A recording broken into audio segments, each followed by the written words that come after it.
So a year ago, the Washington Commanders, they were trying to find just something to make this team go right. New ownership came in, which, ousted Dan Snyder. A big breath of fresh air for essentially Washington and the Commanders just all over the place. It was just a new era of football.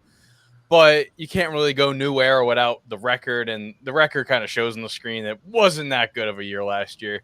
Between Sam Howell and then Jacoby Brissett was coming in, they're trying to find their footing. They kind of looked okay in the beginning of the year, and the wheels kind of fell off the wagon shortly thereafter. But the man on the screen right here, Jayden Daniels, he is going to be the heir to the Washington throne, and hopefully can turn this franchise around, which has been looking for some success since 2017. If you want to pull us back out, Dom, I do have a little trivia thing, okay? If I could find it here. So if we go to the offense here, Jayden Daniels, the Commanders now have had 8 consecutive different starting quarterbacks to start week 1. Can you name me the other 7 I that saw has... the list. I haven't seen the list. So it goes back to 2017. So obviously you're going to know, the guy back there. Yes. Yeah, Kirk. Are you going to do it in order? I don't know. You should try to do it in order. There's one guy I don't think you'll get.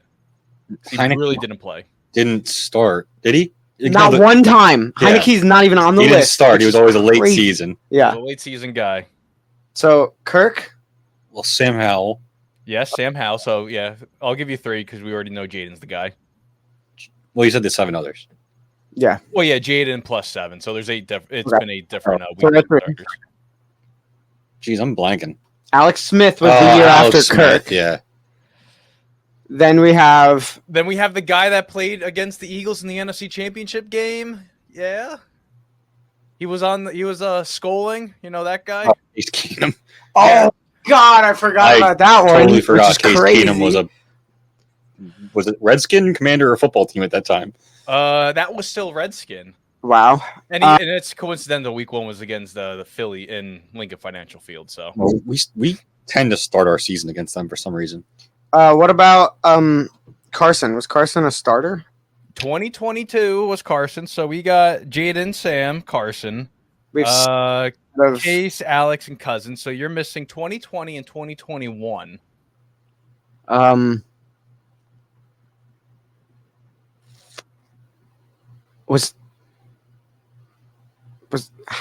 Haskins wasn't one of them, right? He was one of them. Oh, wow. In 2021, you're not going to guess because he only played I think a quarter and a sum. Totally guess. First of all, it was not Kyle Allen. I think it was Kyle Allen? It wasn't, right? Or was it? No, Kyle Allen was part of that weird 2018 team where he also broke his leg, and then Mark Sanchez pursued it, and it was just a downhill spiral from that 2018 team. I could so do this. I could do this. I've seen the list too, so there's no excuse for me because I saw the list within the last 24 hours. 2021 or 2020? 2021? 2021. Oh man. Come on. He was passing a Terry, obviously. Curtis Samuel. I don't even think he completed a pass to Terry, to be honest. He only played a quarter and a half, and that was it. No, I have no idea who you're talking about. It sounds like Nick Foles, but it's not. Until you say Nick Foles did not play it. That's want me to say the answer of Nick Foles for the Jaguars. It was a quarter and a half. Yeah, but he also came back later in the year. I could say the answer right now. You guys would never guess it. Go for it. Ryan Fitzpatrick. Duh, bro, that's crazy. Hurt his hip. That was the end of his career, unfortunately, on that disgusting FedEx Field. But let's keep on talking about the team from FedEx Field. I have my towel somewhere back there. I see it. I kind of want to grab it. I don't have one. I got one. See your dumb cutout behind you, so you're all right. Yeah, it's true.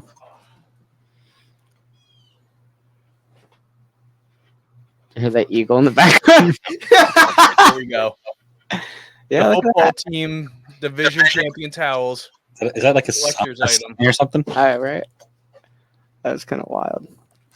That's a sign. See, Will didn't hear because he had his headphones off. No, well, we heard a bird in the background. It was it's too funny. Maybe it was an eagle. Yeah, I got the window open because it's so beautiful outside. That's a mistake on my part. Incredibly nice out right Window now. should be open. But yeah, so looking at the team here, it's a whole different overhaul here. Jayden Daniels is your QB1. They bring in Austin Eckler. He's not going to get a big majority of the snaps this year because he doesn't really want them, as per some interviews. Zach Ertz returns to the NFC East after getting traded to the Cardinals, and then he was on the Lions or whatever for like 2 weeks or whatever in the postseason. He returns there. They really overhauled the entire offensive line. Nick Allegretti, Michael Dieter, Tyler Biatz. They also draft Brandon Coleman in the 3rd round. Yeah. Complete overhaul. And there's some question marks here. A wide receiver, too. According to like the reports, it doesn't really sound like Jahan Dotson might be on this 53-man roster come week 1. Why? Hey, Dan Quinn, Olamide Zaccheaus, Philly guy. Oh, Philly guy. Atlanta guy. So. But Jahan Dotson won't even be on the roster. He doesn't. They don't think it sounds it because they said there's a big battle at wide receiver too, and Zaccheaus is just getting brought up time and time. Not really hearing a whole lot about Dotson. So There was a ton about the Eagles grabbing him because we need a 3rd receiver. Bro, that's insane. Is that not insane? That's insane, right? Kind of. That's pretty insane. Jahan Dotson's good enough to be on a top 3 receiver list of any team. I'm kind of shocked about that, to be honest. I mean, hey, stuff can change. Obviously, I know they got one more preseason game coming up on the weekend, but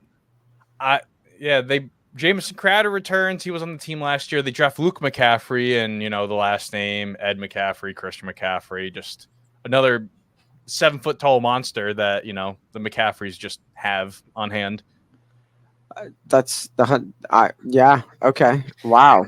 No Jahan Dotson's just weird to me. So like it's weird. Like that's just like the tweets I'm seeing. I mean, obviously, reporters are reporters. They don't know what's going on between, team meetings, closed doors, all that stuff. I mean, this team's not on Hard Knocks, so you're not really going to know that much. But yeah, that's really it about the offense here. Oh, and also, how can I forget Benson, another tight end here? He goes with Cade Stover and Sanders, who's in Carolina. Just a really good tight end class. Brock Bowers, I know we'll talk about next week. Yeah, I don't know. I kind of like the offense, but I have a feeling that Jayden Daniels is going to get eaten alive like how Joe Burrow was his rookie year and his second year. I don't really have a lot of faith.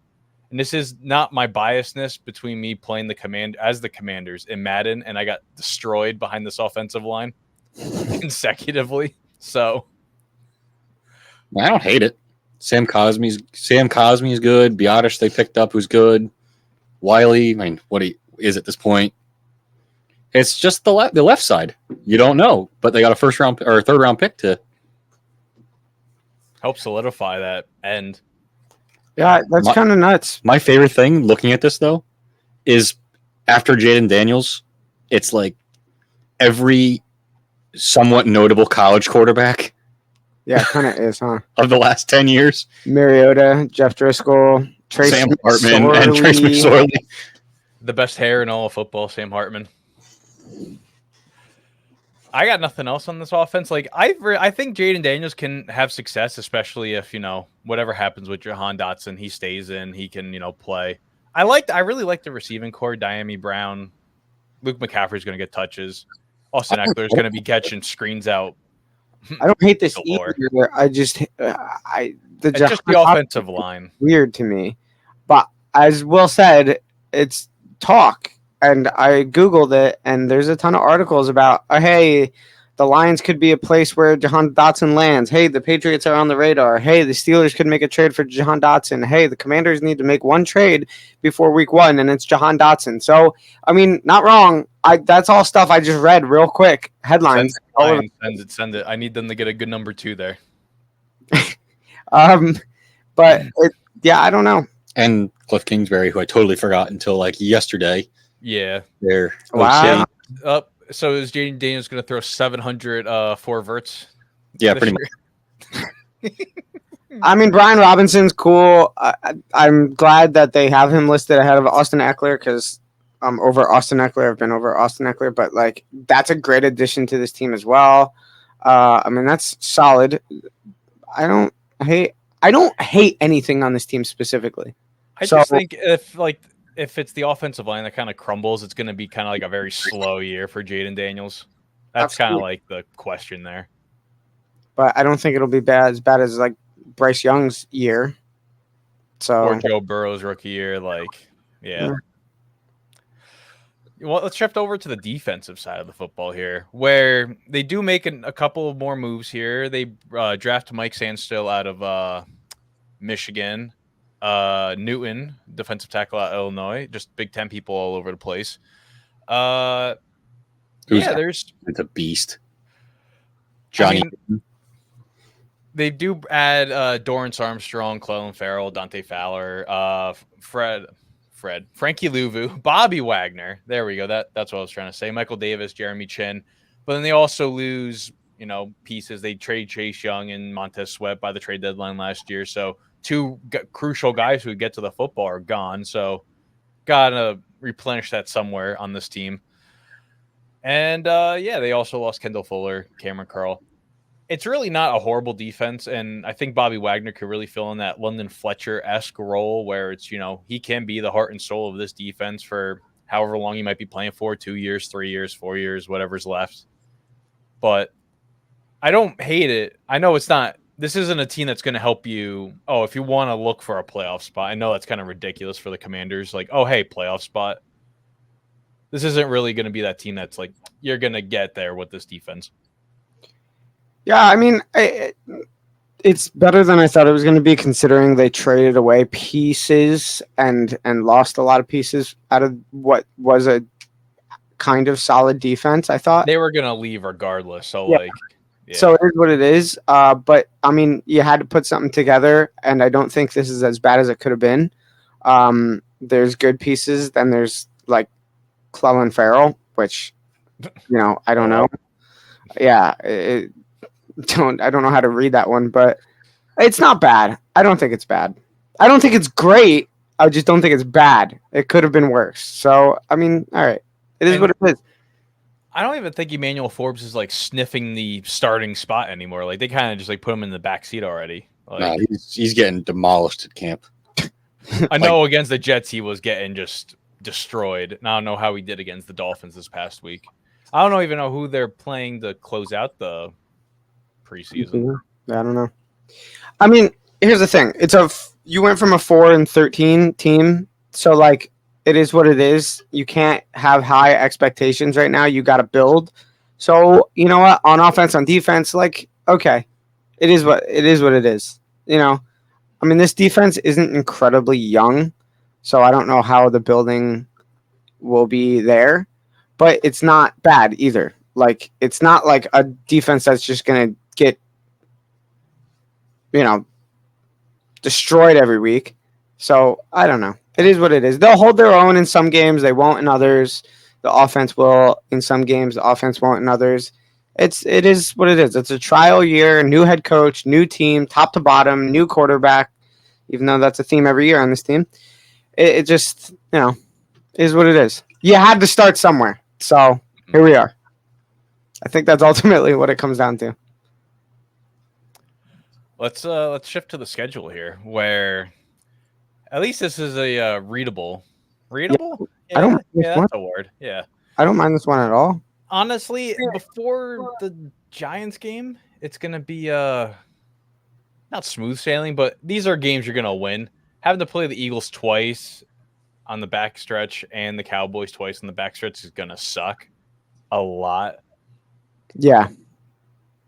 I mean, that backstretch isn't that fun. Even the Saints. I mean, and that's in New Orleans too, so forget about it. Play the Giants, and then starting at the Steelers, they could lose every single one of those games. So that's tough. But again, we're not looking for playoffs. You just got to hold your own in some of these games. Jayden Daniels has to learn. You got to have people mesh together. It is what it is. I think I can get 7 out of this. I can agree with that. I can see 7. I mean, they play a lot of favorable matchups, too, for someone like Jayden Daniels and a new team top to bottom, basically. Tampa Bay's not bad. The Giants, not bad. Whatever that's going to be.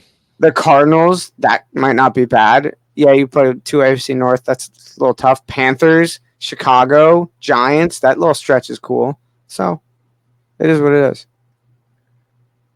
Yeah, it's Oh yeah, I'm somewhere improvement from 4-13, and that's really what matters. hey, let's just make sure we have Jayden Daniels and like, hey, it's not going to be a disaster, like not like RG3 where it's like, hey, he was doing good his rookie year, he blows up the knee, they're trying to get him to play, and he just collapses in the playoffs, and that's kind of like the end of the career right there. Yeah, you can't have that happen. That cannot. I mean, yeah, you had Kirk Cousins, and they were talking about Kirk, like 10 years ago, like what, 12 now. Oh, you're going to be a trade target. We're going to trade you, and then he just becomes a starter. And what's hilarious is they kind of did the same thing again. Yeah, Jayden Daniels, Sam Hartman,